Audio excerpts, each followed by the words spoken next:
We won the game. Obviously, there's abundance of things we need to correct, but we won the game. So, got to come back, got to play better, particularly on the offensive side of the ball. You know, defense did a pretty nice job. There's some things obviously we want to get back on defense too, but I thought, you know, for the most part, obviously they played pretty well. We need to play better on offense, and we need to play with more confidence. Questions? Why did you make the quarterback switch, and is that going to be a permanent move going forward? Yeah, we'll continue to evaluate that. Felt like the team needed a spark there. Jack has continued to prepare and practice well, and so he earned the right to play in that game. Is there something you can credit for how the offensive line played this week versus last week, or just? You know, we've got to play better across the board. I mean, obviously, we gave up way too many sacks again. But again, I would credit that to the fact that it's not just the offensive line. It's a menagerie of problems. So we got to play better. I mean, that's the bottom line. I mean, we got to play better, and I would put that firmly on confidence and the mentality, and that's what I'm responsible for. So ultimately, I would put that on me. But to what degree was the lack of offensive productivity self-inflicted? You know, it's a tough question because I don't want to discount what their players did. I thought their players made some plays. I thought their players played really hard. I thought they called a good game. But do I think that we did not execute? Do I think that we had some penalties that were mind-numbingly stupid? Some turnovers that were also not very intelligent? Yeah, of course. So I mean, obviously, that's self-inflicted. You know, I mean, you got to be able to. You shouldn't have to be called into the perfect call in order to execute. We got to be able to execute the offense, and right now, we are not doing that. Coach, go ahead. Do you have any optimism about how the defense responded all night? They were put in a lot of tough positions and kept responding. So most people probably don't, but I have optimism on both sides of the ball because I'm able to be at practice every day, and I'm able to see what we can do.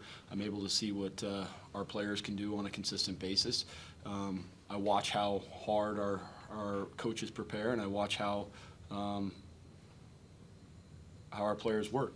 Right now, on the offensive side, we're not going out and performing. On the defensive side, over the last particularly 8 quarters, you know, we played really well on the defensive side of the ball. You know, it's funny how this game, how quickly things shift, right? I mean, because there was a time in this season when everyone was worried about the defense. So we need to go out there and play with the type of confidence on both sides of the ball. But I've been happy with how our defense has responded and gone 1-0 really on each and every play. I mean, they put themselves in some tough spots at times too, and responded, which I think is almost even more important. You know, because sometimes, you know, when you get put in a bad spot, you can respond because you're like, all right, we're going to do this together. When one of the players on your side is maybe responsible for putting you in that bad spot, it starts to be like, oh man, now we're, you know, a woe is me mentality. So I've been really happy about how we've responded to explosive plays or bad penalties, which I think is what we did there. Coach, you mentioned you're at practice every day and you see how hard everybody works. Did anything happen at practice this past week that led you to believe that maybe a subpar performance could be coming? No, not really. I felt like, I want to be honest with you, actually our G squad, what we call our scout team, offense, had a really good week. I mean, they played and made plays all over the field. So, maybe I was a little bit hesitant, the other way, but looking back on it, it was probably them just making a bunch of good plays. We got some young players over there who made some plays and that sort of thing. So I was happy with how our G squad played and executed all week long, but that was more about how that elevated the level of practice than anything else. What was the attitude like in the locker room? I doubt it was like what it was after the Louisiana game. No, it wasn't. And what I told guys is like, it's hard to win football games. It's hard to win. And you've got to still celebrate losses. And unfortunately, I've been part of times where my own self, I'm not talking about the place I was at, I'm not talking about the people I was with or my bosses, I'm talking about me as a human.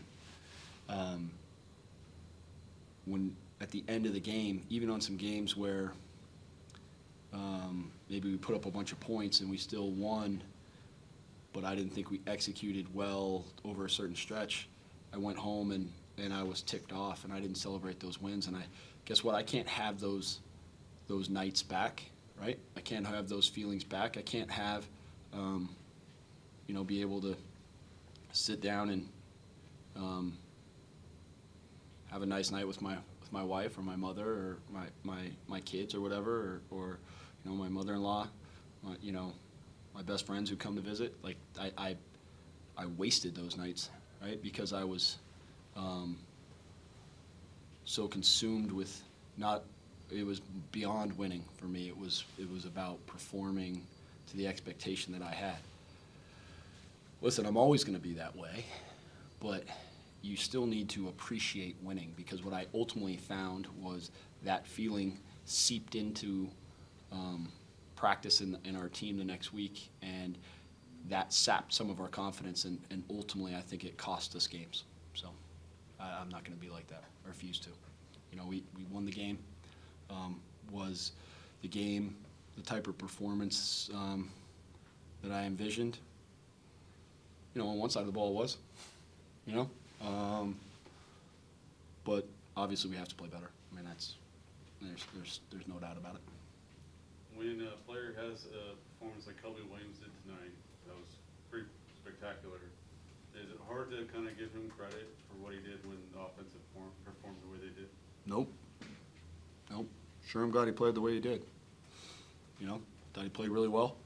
I thought he did. I thought he executed the offense, and that's what's kind of upsetting and / also encouraging, right? Because that the coaching is getting through to people. It's just what it's doing is it's not getting through to enough guys each and every week, right? So it's like some guys pick and choose and that sort of thing.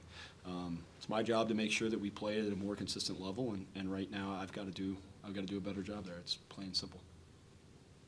Javon Harvey out today, was that injury related? I feel like Javon will be ready to go in the next game. Was that the first time we've seen Ramello returning punts this year? Yep, sure is. He made some nice plays on it. Obviously, they're very confident in a number of guys we have that can catch punts, which is, as a head coach, is a good thing, because sometimes you're terrified about what's going on back there. Obviously, that first fumble, that wasn't a punt returning thing. That was a ball security thing that we have to get fixed. Anything else? One thing I would say is, hey, I'd like to thank the fans that came out. Obviously, the weather cooperated on a pretty historic level. So I'd like to thank the fans that came out and the fans that were here and supported our team and that sort of thing. I think, I thought the student section was actually pretty good, and that was awesome. Really, really excited about that. I think that we need to continue to do that. We need to continue to support these players and, those sort of things. If somebody, listen. All right, I was not going to say this, but I'll say it. If you feel like getting on Twitter or Facebook or anything and saying something ridiculous to somebody, say it to me, right? But saying it to an 18 to 22-year-old kid is just one of, I can't fathom the decision-making mechanism that goes into that.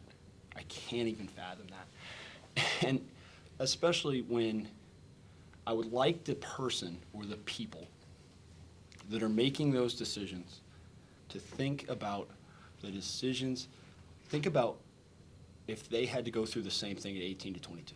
And I know what they're going to say. Well, I didn't get my school paid for or whatever. Either did I. So, like, that doesn't, what does that mean? It doesn't even mean anything. Just, if you have someone to say it to me. I'm ultimately in charge of all this stuff. That's fine. But to go after an 18 to 22-year-old kid because of some performance is just not what it is. And I'm going to be honest with you. 99% of Monarch Nation is the other way. They're going to say, hey, not what we wanted, won the game, love you guys, let's rock. You know, the 1%, just think. You know, that's college football fans everywhere, right? I mean, and I understand everyone feels like, well, I paid the right to have a ticket, and I did this, so I can kind of do what I want. Okay, I understand. You're right. You did. You know, but I would caution everybody to just make sure that we make good decisions on that, because ultimately, when you're sitting there and you're, you know, at the heaven's gate, I can't imagine that that's one of the things you're going to look back on and be like, yep, that was a great decision to write that tweet to that kid that night. That seems like something you're going to feel pretty silly about. So I appreciate the 99% of our fans who are unbelievable and could not be more supportive and went out of their way to make our families and our players have a great experience today. And I just would encourage them to make sure that we fill up this stadium against App State and be ready to go when we come back here in a few weeks.